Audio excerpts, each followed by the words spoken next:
You're listening to Were You Still Talking? Hit record again. Woo! Oh, that was close. I almost didn't hit record. Hey, welcome back. This is Joel Albrecht, and you are listening to Are You Still Talking?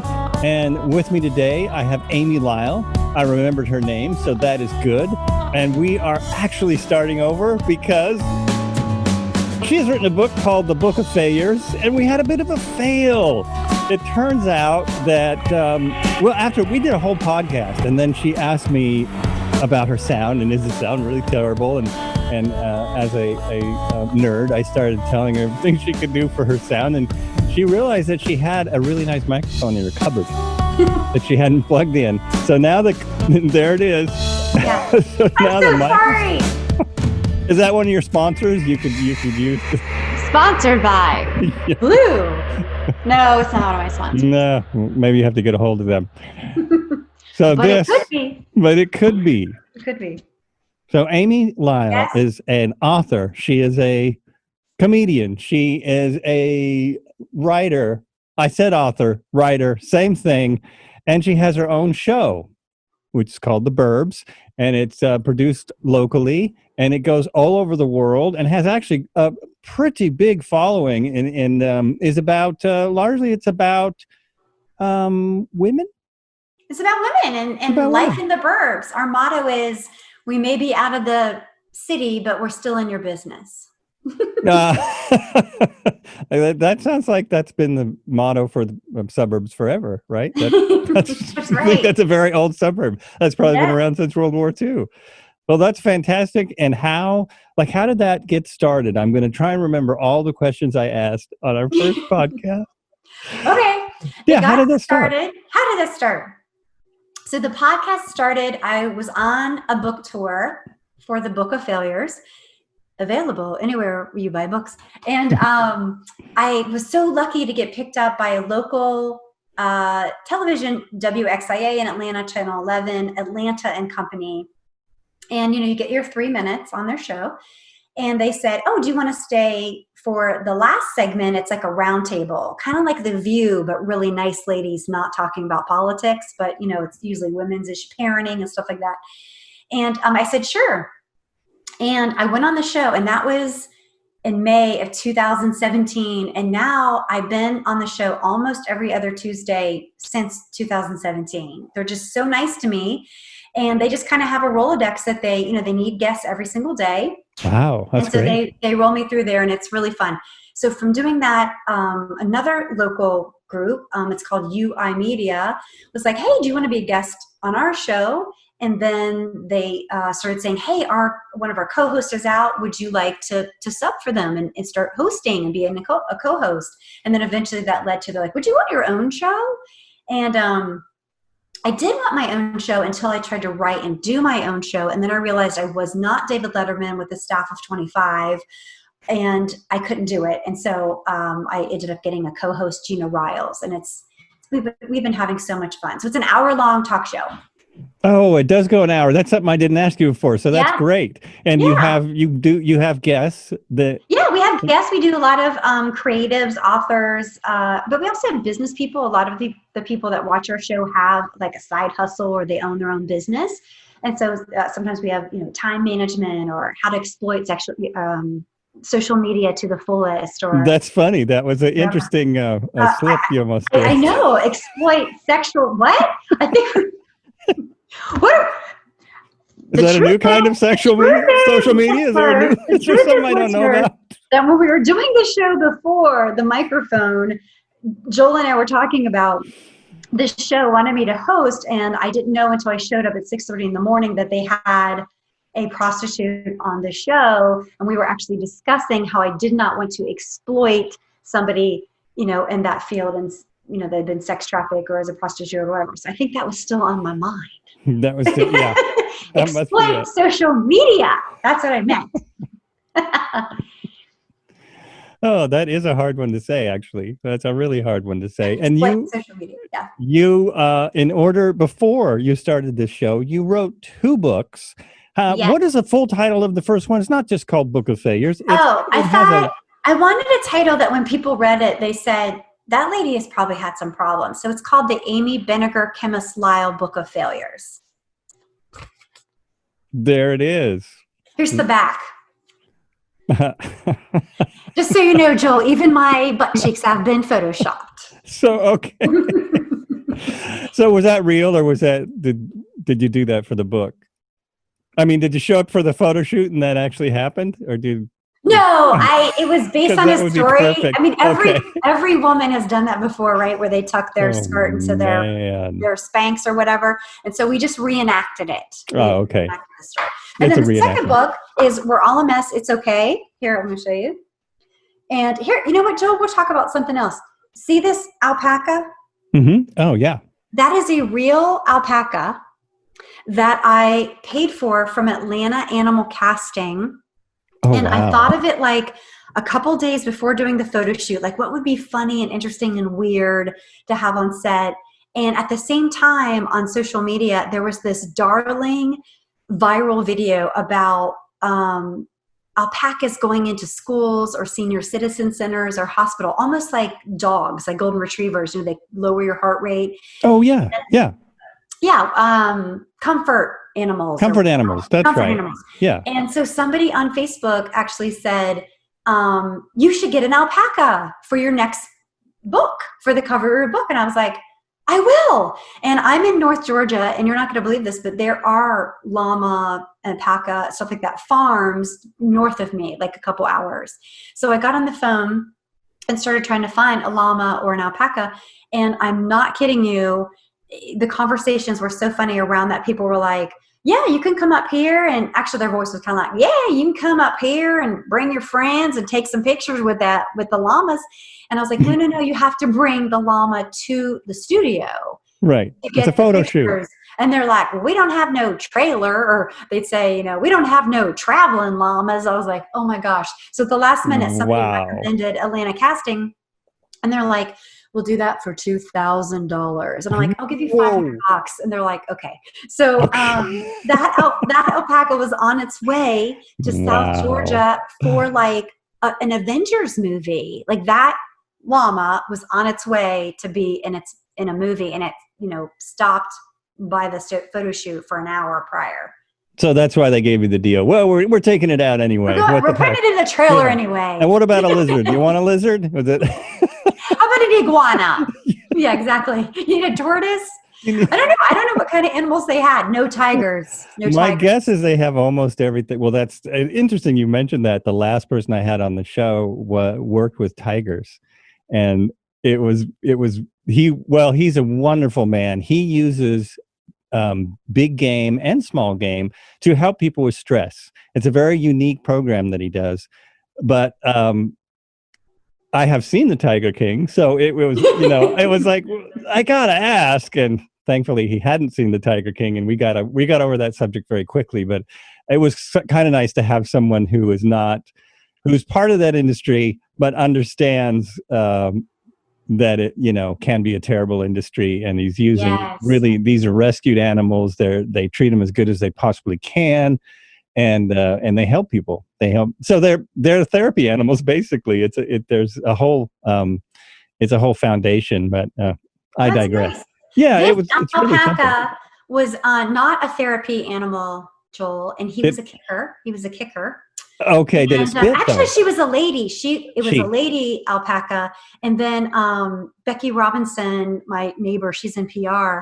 She said, she's like, look at this, and she had taken these great clean shots in the studio. Mm-hmm. And then she has that software that makes them talk.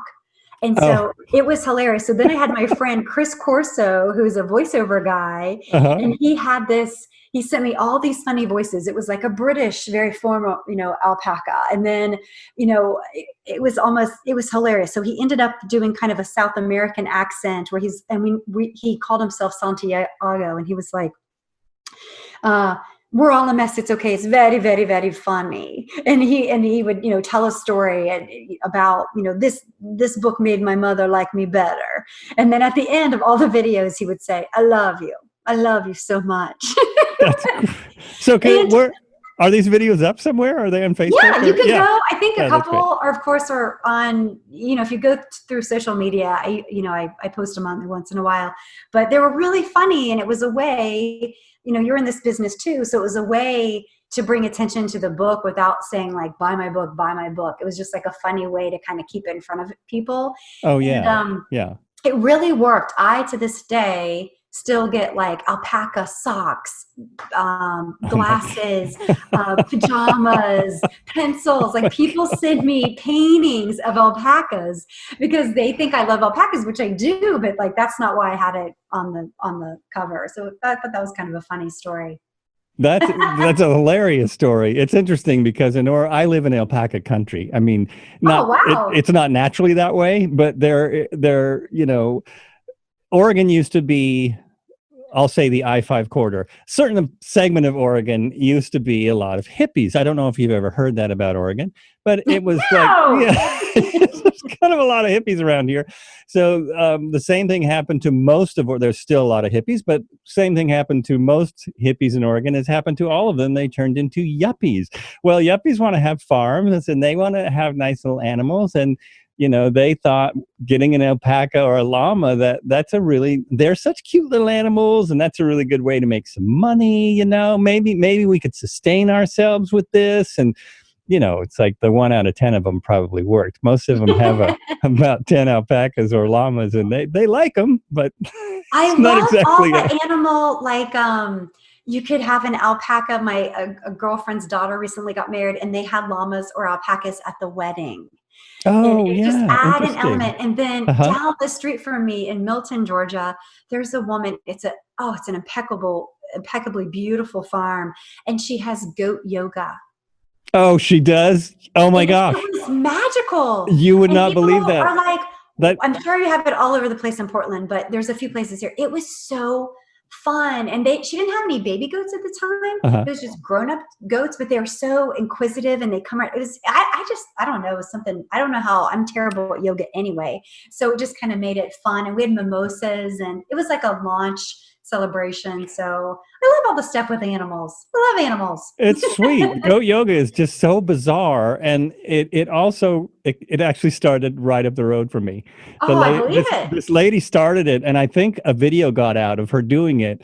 And now, boom, it's exploded. I mean, what's it take to do goat yoga? Well, you get some baby goats. All these people already taught yoga, and there's nothing like a baby goat. I don't know. They're so cute. They jump around. They are so cute. I know. She had bunny rabbits and chickens, and she did not have an alpaca, but she had a lot of other stuff. It was a lovely day. I don't think people could afford to do that as a regular. It's kind of a novelty. It was like $50 or $60. You're not going to pay that much to go to a yoga class every week or whatever. Some people go to yoga every day, but for a treat or someone's birthday or whatever, it's really fun. They seem to be filling up. They seem to stay full. So let's talk about the Burbs. How you have a partner with that? I don't think we got around to how that actually started, because we got sidetracked on the photo shoot. Oh no. Okay. Sorry. Okay. So in the Burbs, my co-host is Gina Riles, and she always wanted to be in broadcasting her whole life. And her dad said, no, you're going to be a teacher. So was a teacher for many years, and then a super mom, call her super mom. And she's like a, fitness instructor and stuff. And she was my tennis partner, and she had actually asked me a couple times. She's like, let's do a show, and let's call it Coffee Talk, and just out of our house or whatever. And I don't know, we just never got around to doing it. And so then when UI Media said, you want to do a show, I was like, yeah. And Gina and I, it's like, we're friends, but we're not, we don't have the same views on everything. And we're just, the way we raise children is so differently. Our lives are very different. I think that makes good for co-hosts. We don't agree on everything. Right. And she has a great circle of friends that she pulls from as guests. Like she's friends with Karen White, who's a New York Times bestselling writer, and she lives right here in Atlanta. And it's been really fun. And because you're doing this by yourself, it's kind of nice to have two people promoting the show, and two people, going after sponsors, and two people coming up with ideas. It's really nice and collaborative, and we get along so beautifully, and she's coming around. You know, she hasn't been doing TV that much, but now, you know, we're into our second season, about halfway through our second season, and you can just see her kind of blooming and coming alive and getting more comfortable. Because at first, you know, you got the teleprompter and you're worried about the mic, and you know, there's people in front of you, there's big lights, you know, it's a lot going on, and all the technical stuff of zooming someone in or going to commercial break or coming back from commercial break. So, you know, now we're getting in the groove of it, and it's getting more and more fun. Well, I watch a small show called The Today Show that's on once a day. Actually, my wife watches it. I almost said my girlfriend. We got married recently. Congratulations. Thank you. Yeah, that's quite a story. I could talk about COVID weddings. Sure. Strange deal. So anyway, on the Today Show, they have this weatherman named Al Roker. I don't know if you've ever heard of him, but he is proving, and I think this is unfortunate for the people who produce these shows, he's proving that you can do the show at your house with 3 cell phones and a couple laptops. He's doing his segments now that look every bit as good as they always did. And he's really into Mac products. So he has 3 iPhones, maybe 4, and a couple laptops. And, you know, he uses one for teleprompter. He uses one for his prompter so he can see what's going on. He's using his cameras are just iPhones. He has a giant monitor that they must have sent him from the studio. And it's just like, wow. And look, he's just doing that. He's just in it. It's wild for someone that big. A positive thing. I've seen that on all the major news channels, right? You can tell they're shooting out of their house, which is so cool. But one positive thing that came out of this is, like, my husband, we do live in the Burbs, and he's been driving to downtown Atlanta for, you know, his whole career. And he gets up at 5, he leaves at 6 to get into, you know, or it would be traffic, horrible. And what his office has found out, and they're very traditional. You come in, it's like, you know, IBM, you wear a tie and, you know, very strict. And what they discovered is everybody is equally as productive working from home. Everybody is equally as productive. They've realized they don't need as much staff. They realize, you know, the money that they spend on this beautiful building, they probably need half the space that they do. You know, they could have people. And they found out, they're like, when I'm in the office, I pretty much just call you anyway. You know? You're not getting up and going over. It's like, I'm just calling you. So why can't I just call you from home? And so, you know, when he has to go to appointments anyway, it's just amazing, like the gas and the wear and tear in your car and dry cleaning and going out for lunch. I mean, all of that really adds up. And so that's been a benefit. So right now they're only going back in 2 days a week. And then that's great. He works from home 3 days a week. My wife works for a major university, and it's the same thing. She's actually about to retire. So it's really bizarre because, you know, they went home overnight. It was like, okay, this is it. Right now, we just got the word, we're going home. We're going to work from home. And we went back in twice, I think, to pick up a couple things. We grabbed her computer so that she could work easier. But she's actually working a little bit more hours, but she's getting more done because there are no interruptions. And the job she has is a lot of scheduling and a lot of technical stuff. So she's literally getting more done. So yeah, everyone is going to make all kinds of adjustments. Now, she works in the art department, so for the students, it's not so great. It's very difficult to take a remote art class. That's really hard. And they're trying to figure out how to change that, how to make that better. A little side note. People are finding out. You live in, I mean, Portland's very expensive. Downtown Atlanta is expensive. But imagine, you know, LA or San Francisco or New York City, you know, Manhattan. I mean, that's a topic that's coming up. Like, you don't have to live there. If you're in a restaurant, you have to live there. But otherwise, for a lot of jobs, it's been proven now, you don't have to go in. You could work remotely. And so imagine the change that could have on, like, the housing prices or the quality of the air. Like, it could have a big, profound impact of not having all those cars on the road. So it's kind of exciting. I hope that this takes hold and companies realize, like, we don't have to have such a large footprint, and, you know, people can, as long as they're productive, you can work at home, come in a couple times a month or whatever. It'll be really interesting to see what happens. I'm a big fan of aviation, so I've been watching this helicopter pilot who his job was doing car reviews. He was a car reviewer, and he put the car reviews on YouTube. I'd never heard of him when he did that, but he started flying around LA and showing people what it looks like during the COVID-19 crisis. And so it's a very small helicopter that he just flies. I don't know if he rents it or if it's his, but it's just stunning because I lived in LA for 11 years. So when he flies over certain freeways, I know exactly where he is and exactly what it should look like at 6 a.m. He flies at like 6, 7 a.m. And not only is it a shocker about what the freeway looks like, but also that you can see the hills all around LA. You can see, you know, from downtown, you can see the Hollywood sign. From Long Beach, you can see down. It's mind-boggling. So it is. You know, let's hope that there is some movement to keep some of that in place. I mean, people in LA must be loving it because LA is gorgeous if you take the pollution away. I mean, it's gorgeous with the pollution because you get these amazing sunsets. But when you take the smog away, it's a beautiful area. You know, it's beautiful. It's kind of eerie, though, isn't it? The pictures you see of the Vatican, which obviously, you know, very busy every day, or, you know, the city streets of Manhattan.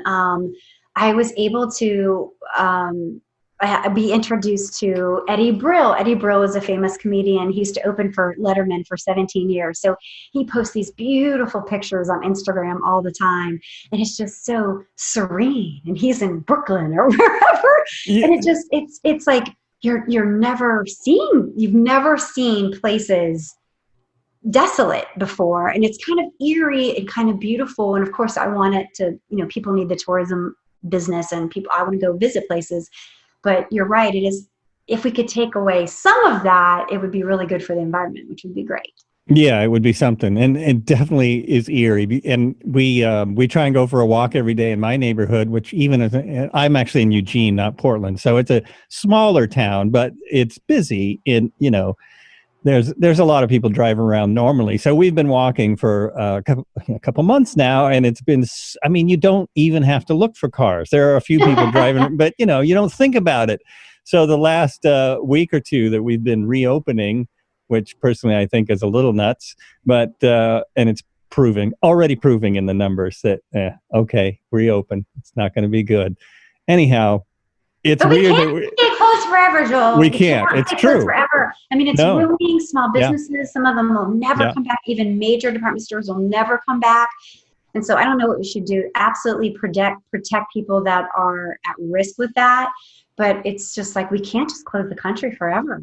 No, we can't. The difficulty is not reopening at all. The difficulty, and we have a lot of them in Oregon, is what I call COVIDiots.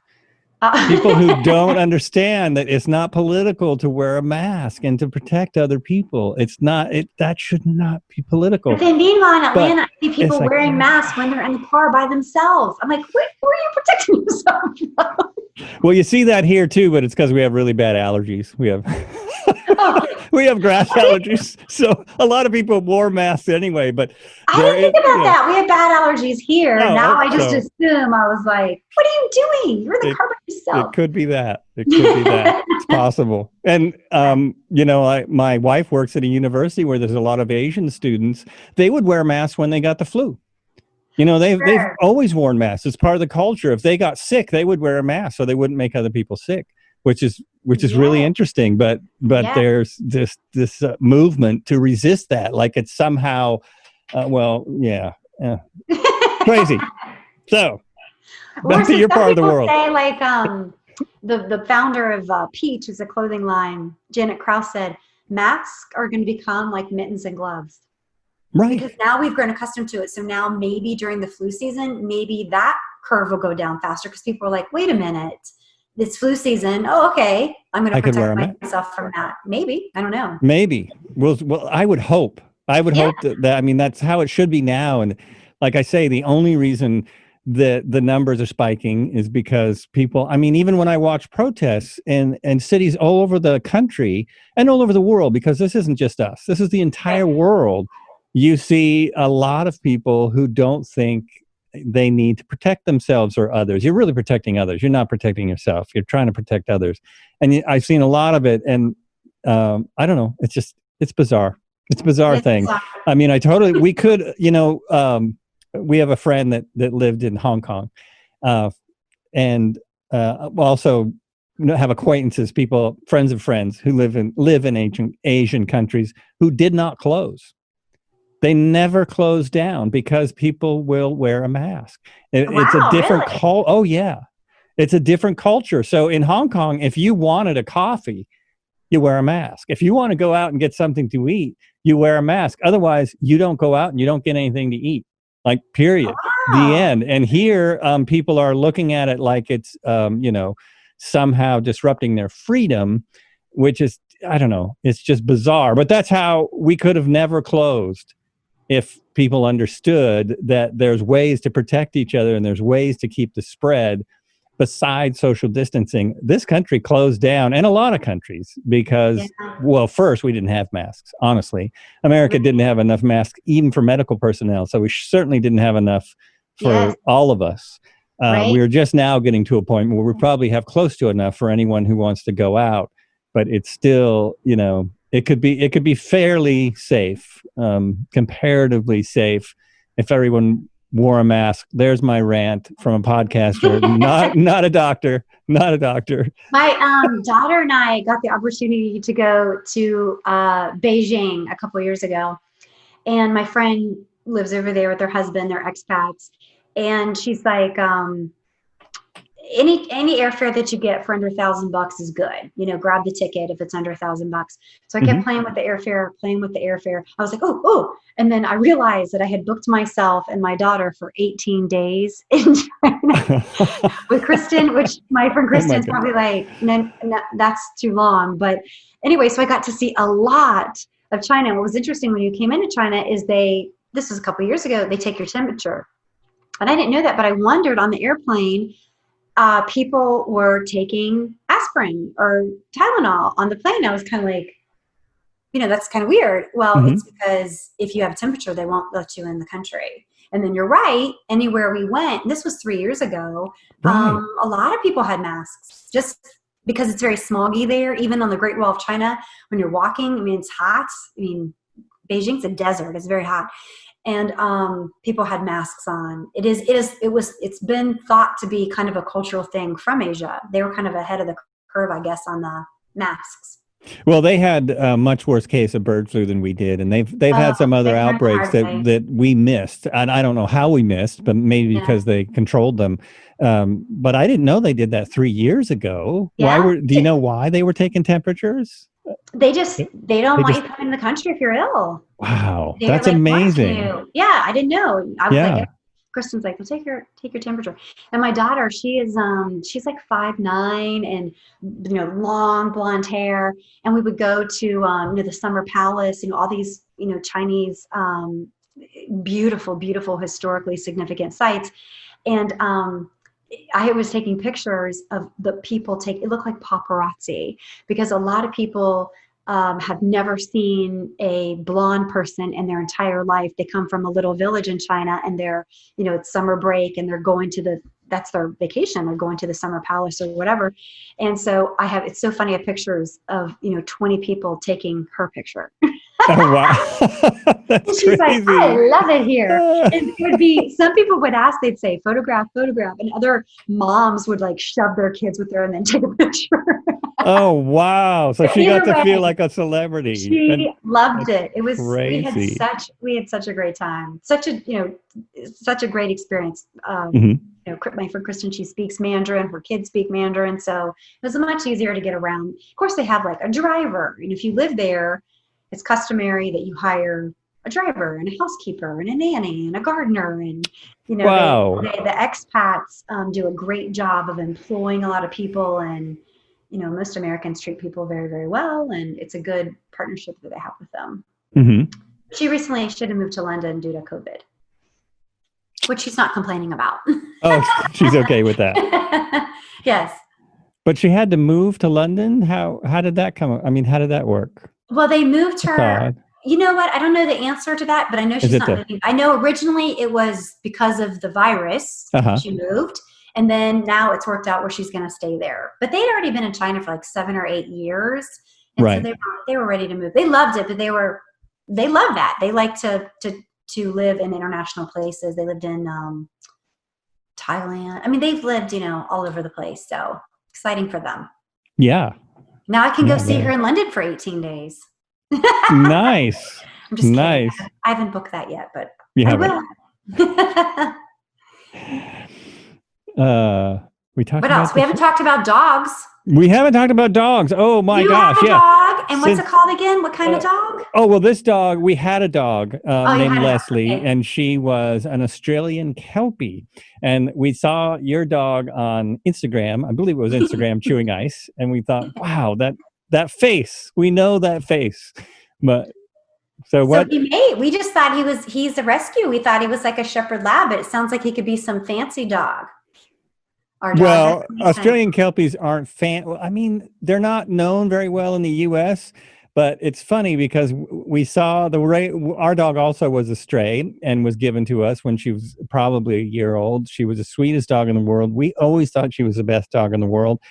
And then we walk into a pet store probably to get pet food, and we see this book, and it's got her face, literally has her face on it, because it's the same face as your dog, but with a little white spot on the chest. So it looks almost identical to, and we thought she was some kind of shepherd. Yeah, some kind of shepherd or something like that. And then the book was, I mean, literally her picture. And so I think it was on the back of the book, it says, Australian Kelpies, the best dog in the world. And you're like, that's true. Wow, that is her. So we have proof. We have actual proof. Yeah. So we have that dog, and then we have another rescue dog, Oliver, and he's like I couldn't think of his name. He's so ornery and naughty, and he's a lab, maybe Rottweiler mix. He's got a big black head, and he is wound up, so sweet. We sent him to boarding school for a couple weeks because we still want him to jump on people when people come in. He could hurt somebody. He's very strong, but he would never mean to hurt somebody. He just wants to kiss you. Mm-hmm. And so he is so sweet. He sleeps like this, spread out, so cute. And then we have a 16-year-old dog, Cooper, and he's a golden retriever.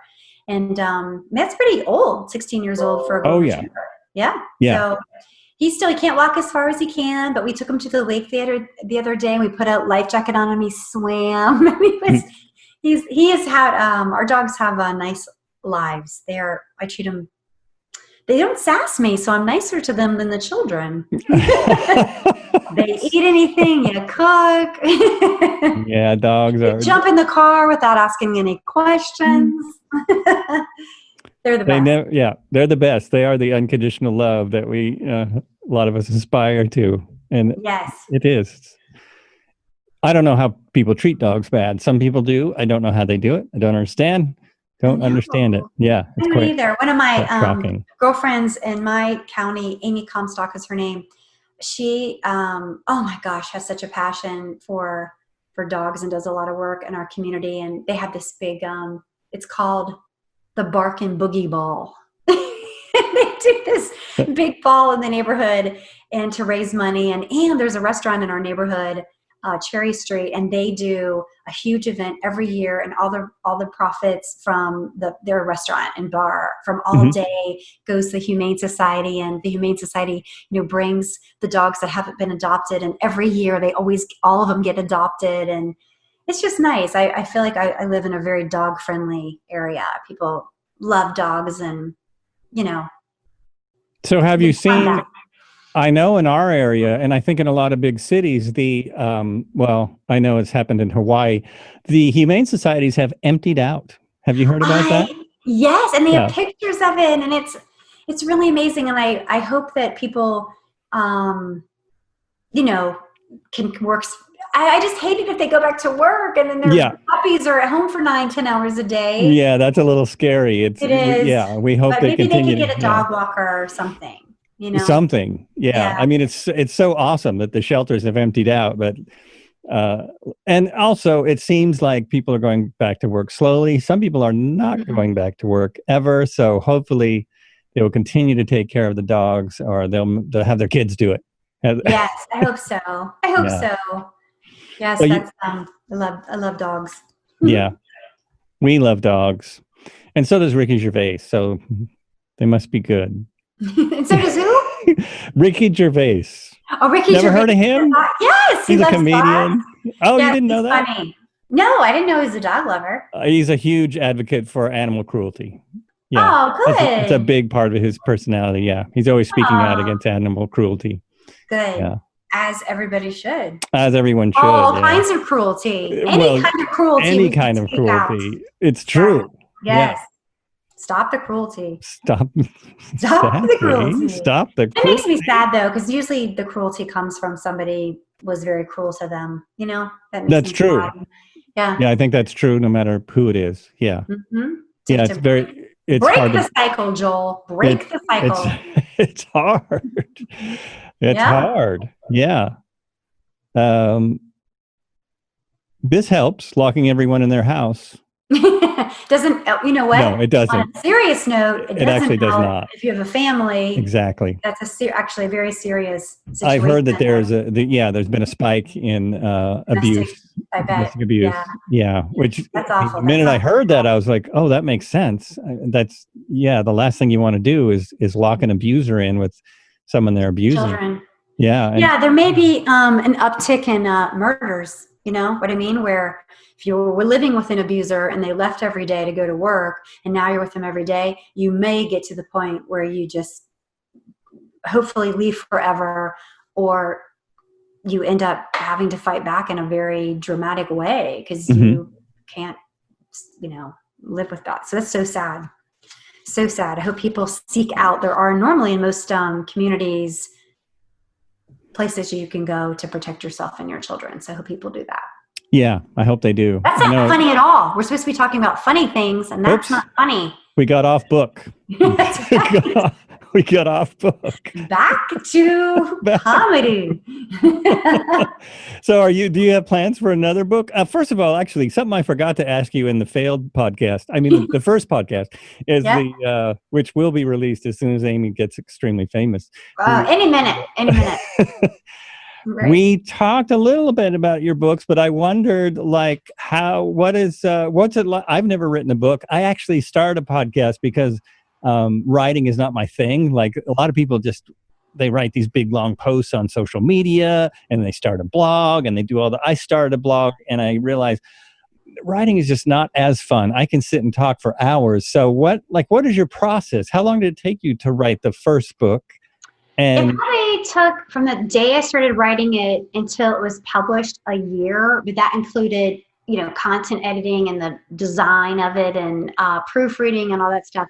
That probably took a year. I was, I kind of became obsessed with it. Like once I think that's kind of how you find your passion, right? You're doing something and all of a sudden you've been doing it for 12 hours and you're still excited about doing it. Right.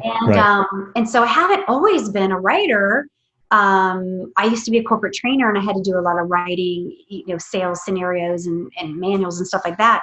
But I think we talked about it earlier, right? The reason why I wrote the books was the Hollywood rejection. And it's humor essays similar to Jenny Lawson or Samantha Irby or Jen Mann. So they're humor essays. And so I kind of, the first book, it was just, there was no order. It was just here's a funny story about, being in China, or here's a funny story about me falling down 2 flights of steps, at my office building and my suit rolling up to my armpits, or here's a funny story about this. So humor essays are a little bit more, manageable to handle, right? Because you can move them around easily and you're talking, 2 to 5 pages per story. Versus I don't think I'd ever want to tackle a novel. Even my screenplay that was 90 pages, it was just if you change, one thing in the front, then you got to change it on the whole thing. That's why I'm really excited about the opportunity to write on the sitcom, because it's 22 minutes. How much can you change it around? It's interesting. It's funny that you say that because I watch a lot of behind the scenes stuff about different programs and different things. And normally the person who writes a sitcom, especially the creator, works straight through from however many years it's on every day, all the time. I know. That would Are be you the ready for that? dream job. Would it? Okay. That would be like a that. dream. But not, I don't think that's the way it is now with streaming, because you could put out 10 episodes and then you decide when you're going to put out the next 10 episodes. If you had a contract with NBC, that would be different. But the streaming contracts are very different. Like, you remember Game of Thrones went away for an extended period of time. Ozark went away for extended period of time. Yes, I know. Yes, I know. And that's driving me crazy. I watch these. I'm a big fan of both of those shows you just mentioned. And Ozark is filmed right here in Atlanta. Oh, is it really? I've always wondered about that. Oh my gosh. It is if you're this is going to test your trivia of Ozark knowledge, Joel. Okay. So remember the very sad scene of they were at the Lexington, Kentucky farm. Remember that scene? Yes.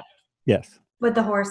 And that is my co-host, Gina Riles. That was filmed in her neighborhood. Oh, wow. That farm is in her neighborhood. And then up where my kids were little, they went to camp and they were little camp counselors when they were teenagers, on not Lake Burton. I can't remember what lake it is off the top of my head, but remember the opening scenes where they spend all the time in kind of like that fishing lodge. Oh, yeah. That is there. And then my daughter's one of her best friends. Remember the politicians, the lake house, that giant lake house? Oh, yeah. That's one of my daughter's best friends' homes. Oh, you're kidding. No. And so it is filmed all over Atlanta. And they let someone film in their house? Oh, and let me tell you this, I didn't know this. You get paid, this is the wages of that. If your mortgage is $10,000 a month, they pay you $10,000 a day. Wow. I've heard a few horror stories about what happens to a house when people film in them. They said it's been great. They said it was great. Yeah. Uh-huh. Well, I've heard, that the producer, director, star is, I've heard nothing but amazing things about him. So he probably makes sure. Jason Bateman? Jason Bateman, yeah. Oh, I know. Big fan. Living here and people that know, I don't know him, but people have met him or whatever. I've heard nothing but wonderful things about him. He seems like a nice guy. You should get him on your show. Sure. You should get him on your show. And the Burbs, Jason Bateman. Come on. Bateman. You're filming in the Burbs. Woman, it's not Laura Dern. Who's he married to in that show? Laura. Oh, I can picture her. But anyway, she's phenomenal too. I think she's yes, absolutely. Yeah. Everyone in the show is very talented. Yeah, the new face that's there. The girl who works for them. I wish I knew her with the curly hair. I love her. Amazing. Yeah. Ruth, my kids and I. Yeah. Talk in the Ruth Langmore. If you had to, the other day on Twitter, I posted, if you had to pick two characters that you are, I picked Charlotte from Sex and the City and Ruth Langmore. Those are my two people, Charlotte and Ruth Langmore. I love her. She's so talented and she's so beautiful. She can morph into anything. I mean, she's in that rough, trailer park environment and, her language. And then she's in a princess movie and she just looks so beautiful. She's so talented. Yeah, I saw her in something else and it took a long time to recognize her. It's like, oh my gosh. There she is. That's a girl from Ozark. Unbelievable. Yeah. Yeah, Incredible. What a fun role. What a fun role for her to play. She's just bossing everybody around and I can't wait for it to come out. She's probably English. I don't know the answer to that. Is she? It just seems like everyone you see on a show like that who's playing a trailer park person with that accent, then you see him in an interview. Well, yes, I quite like the role. I love it. She's the trailer said it's a crowd. I don't know. And then they were picking on her about her accent. And I don't know anything about a Missouri Ozark accent because I don't know it, but it sounds very, very convincingly kind of redneck to me. Well, I'm guessing, she seems really like someone that would work on that a lot, put a lot of work into it. Somebody was picking on her. Yeah. And I was like, how dare you? I think she's fabulous. Well, it's interesting because I think any accent you do as an actor, especially on a show that successful, someone is going to pick on you. I saw people putting down the Queen, what's that called? The Crown. Putting down the Crown for their accents. It's like, Oh, well, goodness for gracious. They're one, British. you don't know what they spoke. You really don't know what their accent was because you probably haven't even seen film of them or heard them on tape. And for two, it's going to be exaggerated. It's a TV show. You know, you're gonna learn it. No, that's a good lesson. You know, you probably have a lot of listeners that are creative, right? Like you, and they're getting ready to write a book or do a podcast or whatever.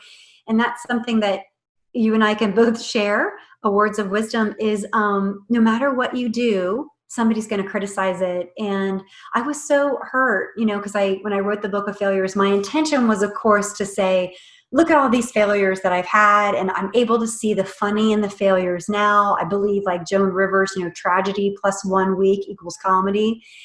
And that's good. You know, and, I remember that. Right. And it was to lift people up, to say, you know, you get up another day, and it's hard to be a stepmom, and it's hard to be married, and it's hard to juggle all of that. But you get up the next day and you try to do better. And that was the whole intention. It's kind of like, if I can survive. You know, the theme of the book is I am not a failure. I'm just having a little bit of trouble right now. That's the theme of the book. And people, I was just shocked. Like, somebody wrote me this, really had a lot of expletives, you know, email about, you know, you live in the suburbs. You don't know what it's like to have failure. You know, you go on vacation, you know, and it was just like, did you see the cover of the book? Like, I look like a woman that lives in the suburbs. You know, I'm not in a meth lab writing the book. And wait a minute. I don't think we can tell that. It's not studio. I can't see what's on the side. Just within grasp. No. And so it did hurt my feelings. But then later, this is my thought on this. This is my advice, my 2 cents.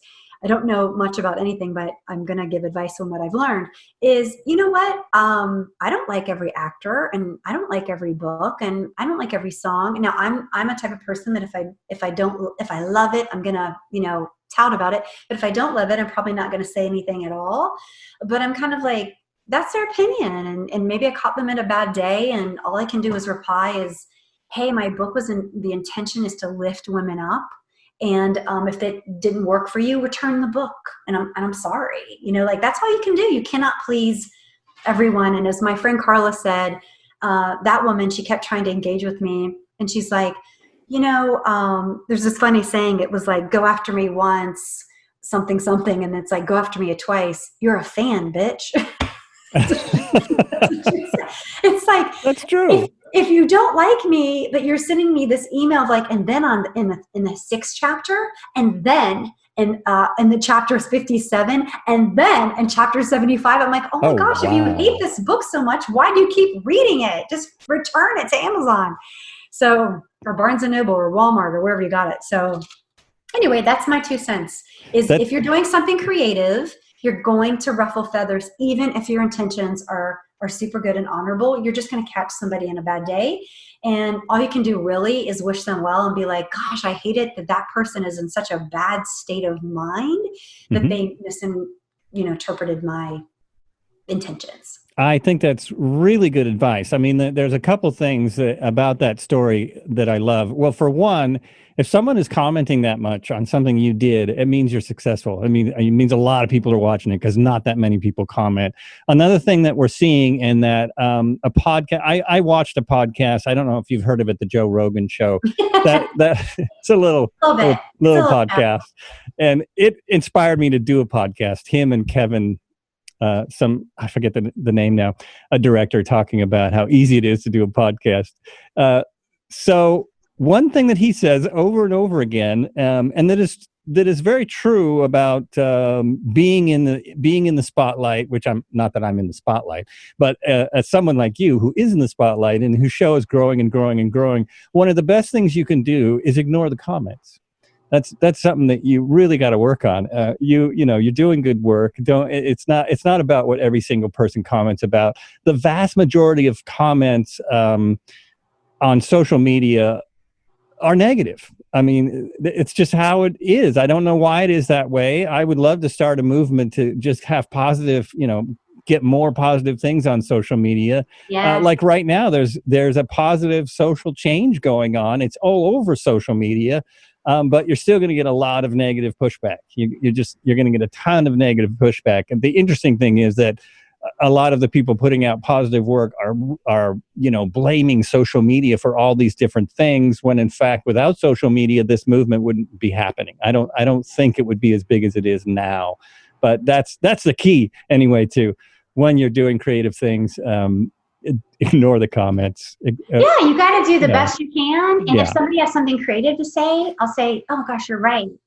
A publisher, my books are self-published. Somebody introduced me to a publisher, and she's like, well, I think that these 3 stories are offensive.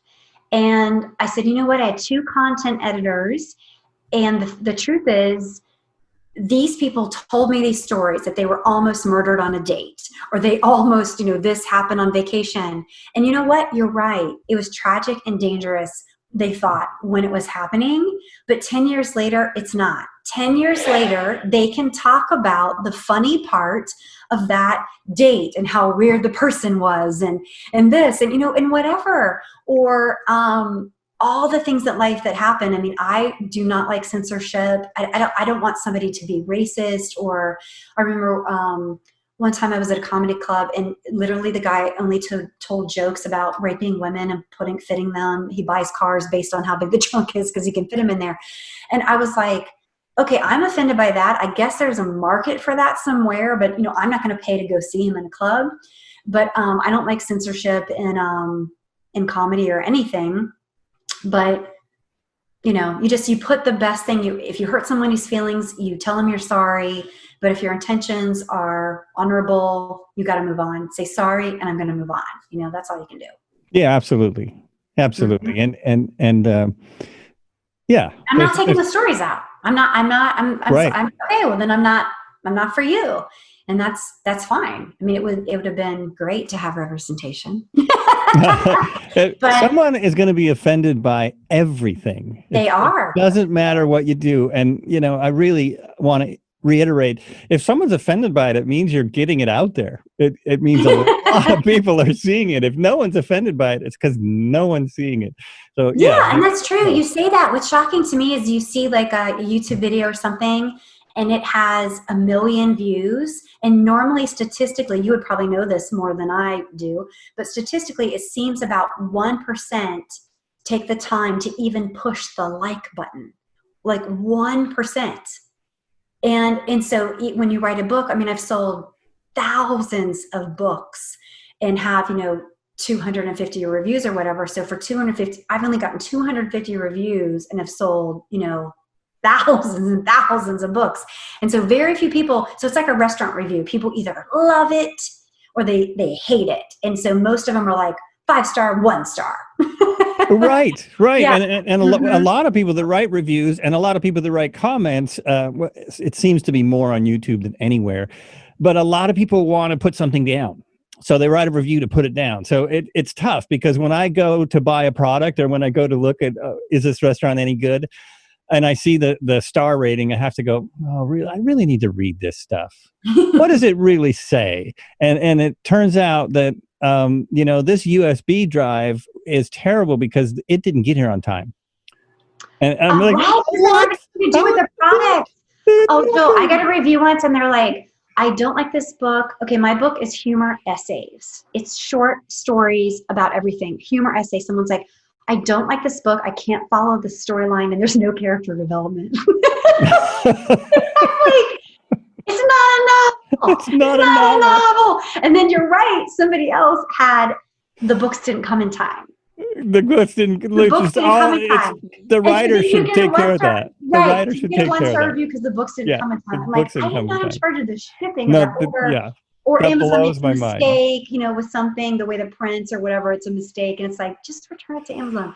But you're right. I mean, you got to move on. That's like if the book I see the funny in it. I'm like, you must be really bored or lonely or sad that you have time in your day to write that. Or all of the above. Or nasty. Or all of the above. Or all of the above. It's just, sad. I am sad for you. I'm not even angry at those people. I'm sad that you're so miserable that you're like, I'm going to show him Lyle. Yeah.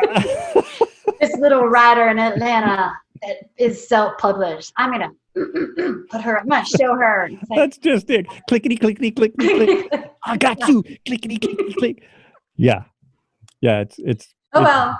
And then I think you're right about 1%. The bigger the video, the less response it seems to get. I mean, I have videos up that have very few views and still have some responses because, I have a couple of people in my family, but but you even see it on cat videos. I swear to God, you'll see a cat video that's like, a cat playing with a Roomba, and someone will have to say something how they were offended by it. Yes, yeah, exactly. I'm not gonna lie, I love seeing a cat on a Roomba. I think it's the most precious, or a guinea pig. Really, any animal that fits a small mouse, a small dog, a Yorkie on a Roomba is hilarious. It is hilarious. Okay, wait, one more thing on the book thing. When you look at books or anything, because I was like, oh my gosh, this has happened. It's only 4.5 stars instead of 5.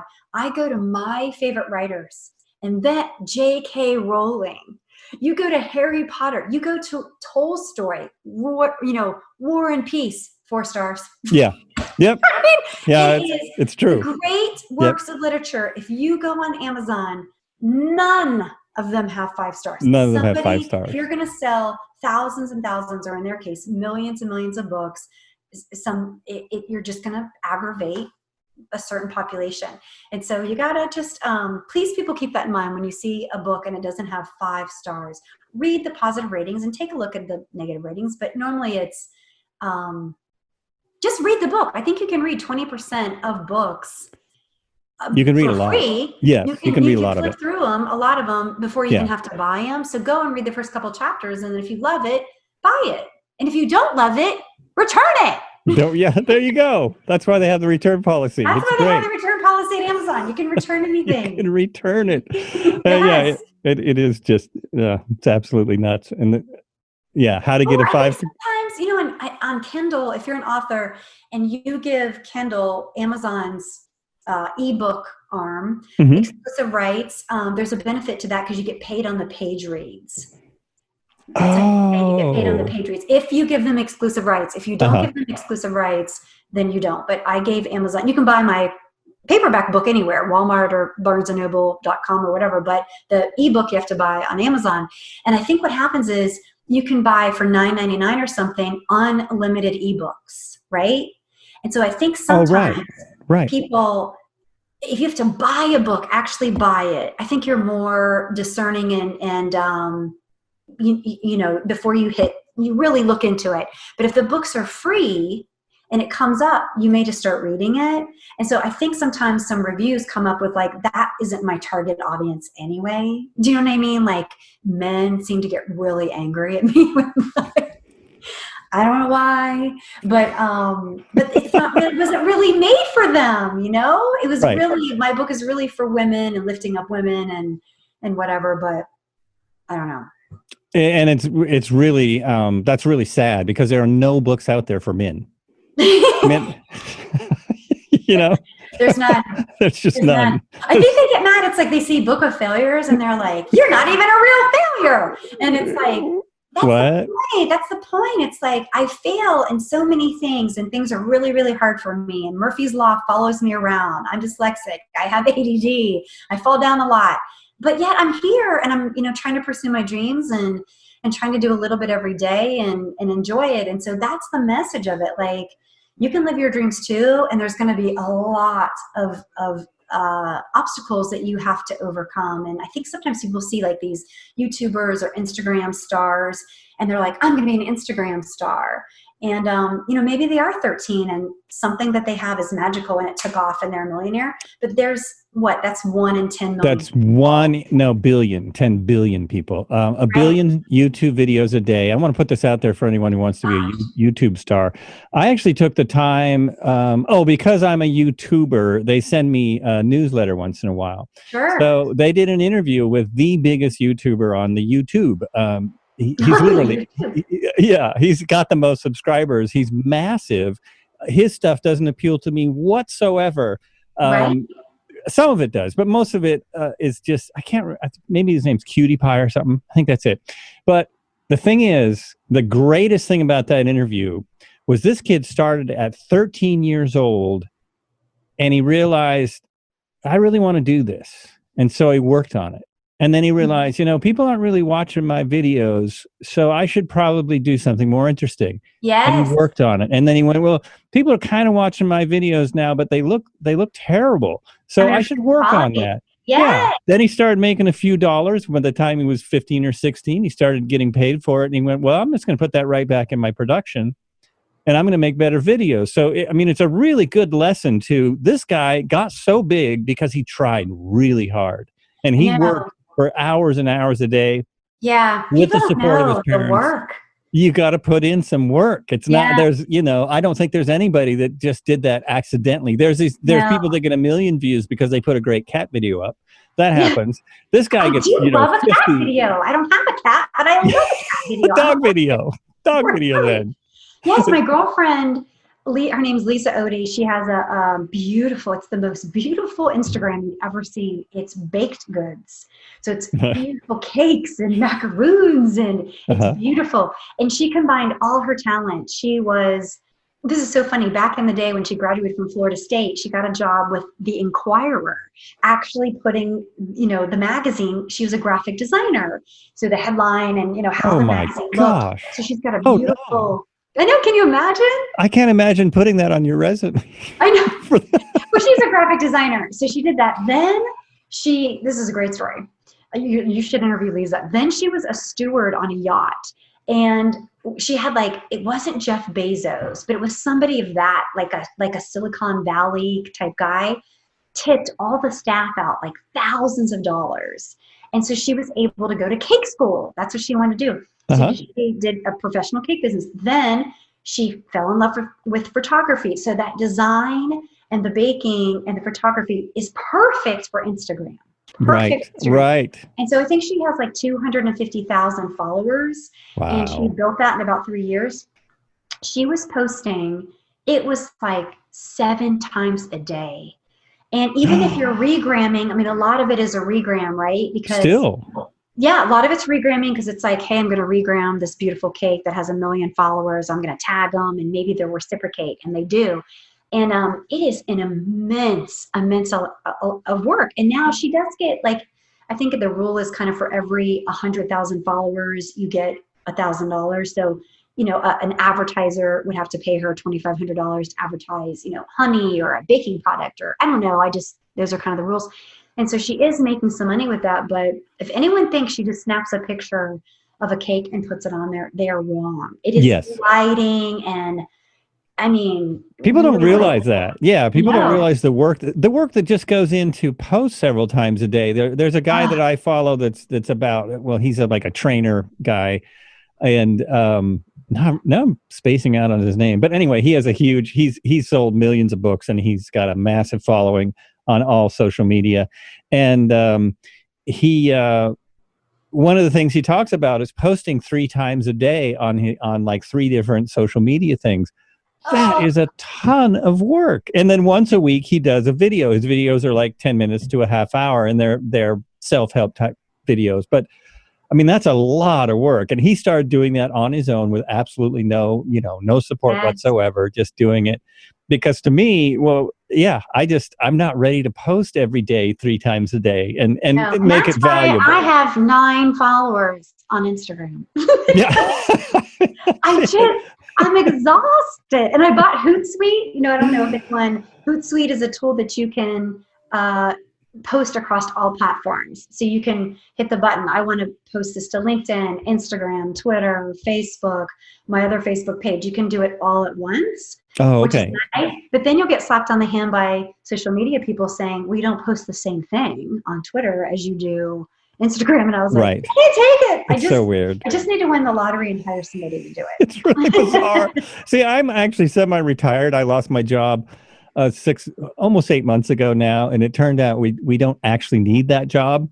So I've been slowly relaxing into this. I really don't need to work. So that's even harder. It's I love doing this podcast, but to get the motivation up to promote it and really put it out there is okay, why do I don't need to do that. I want to do it for my guests, actually. More and more it's okay, I'm getting better and better guests. I'm getting, more and more interesting people. So I do just for the people on the show, because to me, my show is about the people on it, not really about me, even though I talk a lot.